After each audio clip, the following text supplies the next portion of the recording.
Hi there, this is Mark from Incblotcreations, and I've just finished with my latex and the plaster cast shell to support the latex.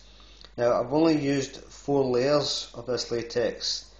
Some parts I've layered it 5 times. I reckon you don't need any more than 4. This is the result. A very strong cast.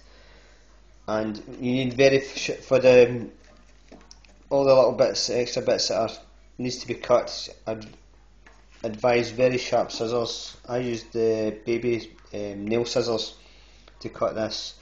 There's the plaster cast shell. I didn't need to do any keys on it because you can see where the indentations are still on it. Only because it's 4 layers, it's caused an indentation on this piece here. Plus it doesn't wobble about in the casement, so that's fine. So 4 layers. You can go 5, 6 up to 8 layers. It's entirely up to you. There's not too much damage to the clay sculpt. I'm keeping the clay sculpt for now. Oops, fingers in the way. There's just some slight damage to the sculpt. I've got some trimming still to do. There's quite a lot of excess with the drips, but not too much. But it's doesn't wobble about too much, so there's no need for keys. Just because of the angles of the cuts. I'm going to put my Flo Plastic in. That's a 50-50 mix, and I'm going to be doing if I get my fingers out of the way. I'd like to thank James, and if I can get this right, xrobots.com. Okay, I usually say Xbox for some reason, so it's xrobots.com. I'd like to thank his videos for giving me the inspiration to do this. As I say, this is just the first half of the hand.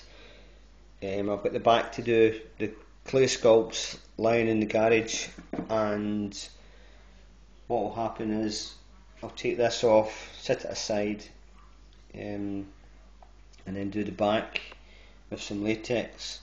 So I'm going to do a mould off this. I'm looking really forward to doing this. I need to clean this up a bit. Still some bits of clay inside, and you can see it was just 4 layers of plaster, and I used a hairdryer to accelerate it because I left it overnight. But it was still damp and cold. If it's still damp and cold, it's not set right, and it won't be rigid. And what's happening now is it's still setting as we speak, so I'm just being very careful with it. It was just the anticipation of demoulding from the clay sculpt, and I'm very happy with it. So the detailing is very good. There's some little bits here need cut or trimmed, but it's a very strong rubber, and you will need very sharp scissors. As I say, I had blunt scissors, these for cutting the plaster bandages.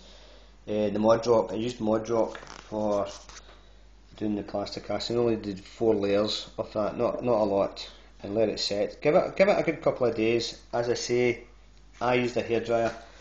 I couldn't wait any longer. I'm terrible for that. So next video will be the cast, and hopefully it will look good. So the reason I'm keeping the clay sculpt is in case it doesn't turn out okay, but I think it will. If it does, then I can just use the clay I'm going to do the fingers as well. So once the fingers I've done, it's just going to cover the whole fingers with clay, and then I'm going to cut into the individual pieces. And I basically only need to do 2 sets of fingers, I reckon, because some of the pieces fit onto the other fingers. As the thumb's a separate size, it'll get its own bit done. The index finger will get done, and a smaller finger. So basically 3 fingers will get done. I don't need to do all the fingers because I can use different pieces to fit in different sizes. So that's it. It's a long-winded video on this, and hopefully I'll have it up and running. And thank you.